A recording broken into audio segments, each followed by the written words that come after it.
What's going on, small business owners? I am Joe here from Greenlight Financial, and today we're going to be talking to you about the balance sheet. If you haven't seen before, we've talked about the P&L, but we wanted to cover all the financial statements. So today we're going to be talking about understanding the balance sheet. If you like the material you hear today, we always encourage people to scan the QR code, donate to the Buy My Coffee, and we always are willing to create content. So if you have any suggestions, go to the Buy a Cup of Coffee on the QR code and let us know what you'd like us to shoot a video on so we can cover that for you. If you've never heard of us, Greenlight Financial is an online-based accounting company which meets with small businesses anywhere in the world. So we service full-service accounting needs from bookkeeping, CFO advising, and even tax. So let's get into understanding the balance sheet. Well, what is the balance sheet? The balance sheet is a financial statement. It's essentially just a snapshot in time of a company's assets, its liabilities, and the equity. And we're going to dive into what those different things mean. Next. Here we go. Let's get on to the next one. Here we have a sample balance sheet. So a sample balance sheet here, if you haven't seen it, I'm sure you have if you're a business owner. But if you haven't, under the assumption you haven't, we've got all these different items that we account for, right? Things that we're tracking in our business, whether it be on QuickBooks or any other platform you use in order to record your books and make sure everything is organized. Once we have this all here, we need to understand what this means, because if we're running a business, understanding how our cash or assets or liabilities work for us, there's a difference between us knowing whether or not we're making money, because the P&L is not always enough, and whether or not we actually get money for ourselves as owners and things like that, right? How do our books actually look? So let's move on here. So what are the components of the balance sheet? We have our assets. Our assets represent what the company owns. This can be things like cash, inventory, or equipment. Now, specifically today, I'm going to talk a lot about cash basis accounting versus accrual accounting. Now, they're two different ones. If you're not familiar with them, please go look them up. But typically with a small business, we focus on cash. So cash basis accounting is as soon as we buy something or as soon as we sell something, we recognize it immediately. So let's get back to the assets. Assets, like I said, are resources, like our cash. If we're a t-shirt company, then we might have t-shirts on inventory that represent what we have, or the equipment, the t-shirt printing press, right? These are things that can be assets. Then we have our liabilities. Liabilities represent what a company kind of owes to others, or is an obligation, so to say, that of something that needs to eventually be paid back. Think things like your loans, your lines of credit, any accrued expenses, and things like that. And like I said, we'll get into some more of that. And then lastly, if you're a business owner, your favorite part, the equity.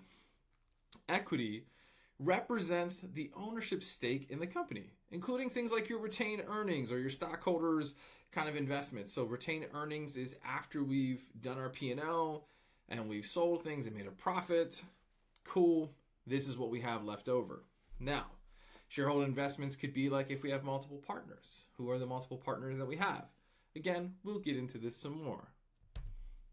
Now, there are different types of assets. In cash basis accounting, this won't necessarily be applicable, but I want to cover it because it's still important for understanding the balance sheet overall.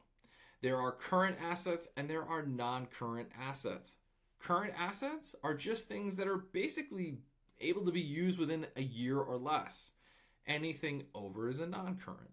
So that's essentially all it is. If you ever want to know the simple answer there, it's just if it lasts longer than a year, it's a non-current. If it's less than a year, it's a current.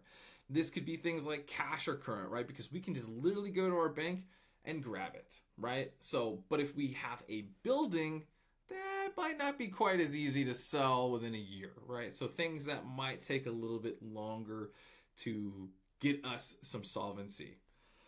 Next, we have that same version in liabilities. Liabilities can be like short-term loans, accounts payable.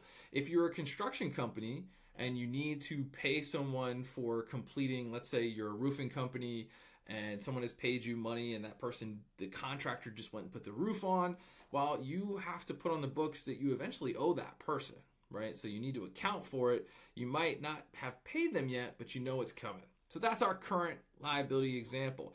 Non-current, again, can be long-term debt, right? Anything that exceeds a year until we have to pay it back.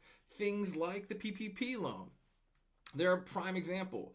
For a lot of businesses, that was one way that they could survive, was by taking on these 30-year loans at significantly low interest rates, right? So that's an example of a non-current liability. Now let's talk about that equity portion, the last portion that we kind of can cover on the balance sheet there. We have our retained earnings, and I'm going to slide myself out of the way here, and we also have our shared capital.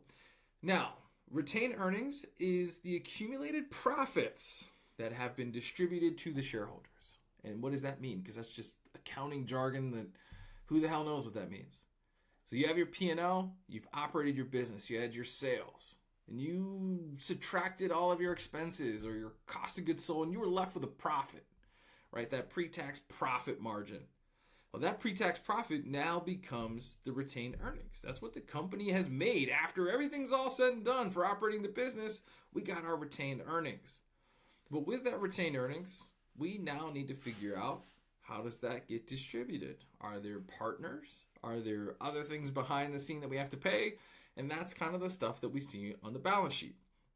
Now, share capital just represents the number of shares owned by the number of partners that exist in the business. So if you have two partners and when you registered your business, you're allowed to ask how many shares you want. Some people might default to the 10,000. They might register 1 million shares because, the LLC registration doesn't really care. So you might just be like, hey, he's got 50,000 shares and he's got 50,000 shares, whatever. So that's the share capital. All right, and next, let's talk about interpreting this balance sheet. Like, what does it mean? Let's understand the relationship. Well, in accounting jargon, there's a term that we get kind of just pounded into us, and that is assets equal liabilities plus equity, or they call it stockholders' equity. So what exactly does that mean, right? That means after we take all of our debt and we factor in how much money we've been left over with, that gives us essentially our assets, how much cash we have, how much real business value per se we can kind of think of, right? So that's kind of the understanding that relationship of those three things. A lot of times you'll see a business do really well on the P&L, but they can't figure out why their business bank account isn't rising. Well, if you have lots of loan and you have lots of debts on the books, on the balance sheet, well, that can really eat into some of the cash that you had come in on the P&L. And let's say you made $50,000, but you distributed $20,000 to one partner and distributed $20,000 to another partner. This is equity. And then $10,000 you had to use to pay off some loans. Well, then you had $0 go into your bank account. So we didn't actually gain any assets. So that's an example of understanding that relationship between our assets and our liabilities and our equity. Another way we can use it is to analyze trends, right? So we can compare the balance sheet over time to identify the kind of changes in things, right? That's kind of like your cash flow. You will constantly hear, as a small business owner, really being in tune with your cash flow, understanding your daily, monthly, weekly cash flows, whatever. And this is where it comes into play, because that snapshot in time shows you what the bank account balance was and what the loans or any of the debt right in that one moment, and compares it to the other moment. And you can subtract or add and basically deduce, hey, our cash flow has gone down, our cash flow has gone up, our debt to equity has changed, and things like that. So those are some ways we can analyze trends by trying to realize, hey, we got a payroll coming up, and statistically speaking, in the previous months, our cash flow has been negative. So we need to find a way to get positive cash flow in so that right when this payroll runs, we're not feeling a big hit and it's not going to hurt the business, right? We'll have enough cash in the bank account to withstand that. Otherwise, we better go get a line of credit or something as a means to get some cash in so we can make sure to run that payroll. And then lastly, another way you can interpret the balance sheet is to assess financial health. The balance sheet can provide the insight into the company's solvency, liquidity, and overall financial position, right? If you're looking at a balance sheet and there's a ton of cash on the books, you might wonder why that is. And you could instantly say, hey, I wonder if owners have really been taking reasonable salaries through the P&L, and the only reason we're seeing inflated cash is because the P&L is maybe not representing a realistic amount that the owner should have been paid. Maybe they were just paying themselves the minimum for like an S Corp, which is like $3,000, when in reality, if I buy this business and I've got to hire someone to do what they did, that person's going to cost me like $15K a month. So that explains why their cash is in a good place, and maybe that's not realistic for what we can expect, right? As far as cash growth goes and things like that. The other thing is too, sometimes for even a publicly traded company, you're not aware of the true intangible value of some things. Maybe some companies have really designed processes that can't be replicated without a significant investment into them in order to make that same amount of money. So you can kind of sometimes see like, hey, this company has put together this process that has a value to it, and we can see that on the balance sheet, right? Something that we are well aware of, right? So it's a way to assess the financial health of a company. Next, let's see what we got here. Let's talk about using the balance sheet to make informed decisions. Now, we can use it for investment decisions, right? We can analyze the asset composition to the debt levels to determine whether or not a company is worth investing in.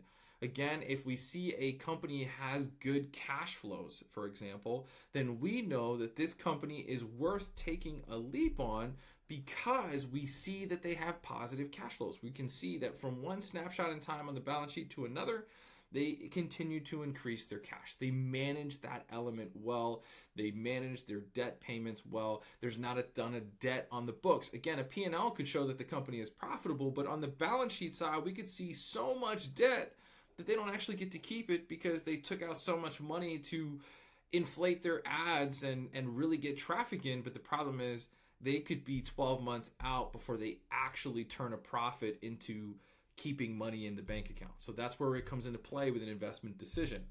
Next, let's talk about financing decisions, evaluating the equity structure, the debt capacity to make informed financing choices. Let's talk about, we talked earlier about the PPP loan.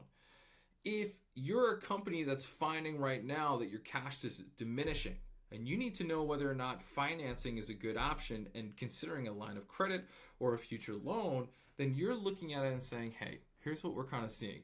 Our cash is going to kind of go down a bit. So this PPP loan is offering us $500K if you took the lower series one that didn't require maybe the personal approval, and we get 3% interest on that for 30 years, right? Super low interest. We could take that money on, and how could we use that? Could we use that money to grow our business? So we can look at that. Hey, right now we don't need any cash. We got plenty of it, so we don't need to finance this deal. Or we can find that right now our business cash is making us more in interest. So why don't we take a loan out and use the loan money because we're making more on our available cash, and or it's just good to know we have this reserve in case we need it, right? Things like that. Next, we have operational decisions. So tracking the working capital, the asset utilization, and to make sure we're optimizing our operational efficiency. So let's say, again, you have a t-shirt press and you think to yourself, hey, I don't really think we're utilizing this asset right now. We bought a t-shirt press that can make 500 t-shirts a day, and we're really only making 20. And again, if you were assessing the books on that, you might go, hey, this company is worth a lot more if you could just get some business in, because it's actually only at 10% capacity. We're finding that they're only making 10 shirts a day because they don't need to make more. The sales aren't matching their capacity and their ability to make something. So for us, we're going, hey, let's start figuring out how can we utilize some of that capital we have right now to make it work for us to get more efficiency out of our machine. If our machine is doing 300 to 400 a day, that's great. We don't want it to be at max because max is never a great place to be. That means we have to buy more equipment, but that might not be a bad thing either. That's all a part of planning and assessing through those operational decisions. So think about those pieces. Next, let's talk about that liquidity and solvency. So liquidity kind of measures the ability of a company to meet its short-term obligations, right? Being able to make sure we pay our payroll. I've mentioned that multiple times now, but that current ratio, that quick ratio, just kind of our cash flipping and how quickly we can get cash in and out when we're operating. That's a great way to think of it and I think that's pretty self-explanatory, but yes, our liquidity, right? Next, we have our solvency. It's our way for our, measure our company's ability to meet its long-term obligations. Like I've said before, if a company has a lot of long-term debt, it's not necessarily a bad thing, but we just might realize like, hey, it could be some time before we get out of this, or we know that we need to operate at this level over the next 5 years to get out of that to eventually be pure cash profit net, right? So just the solvency, understanding that piece of it.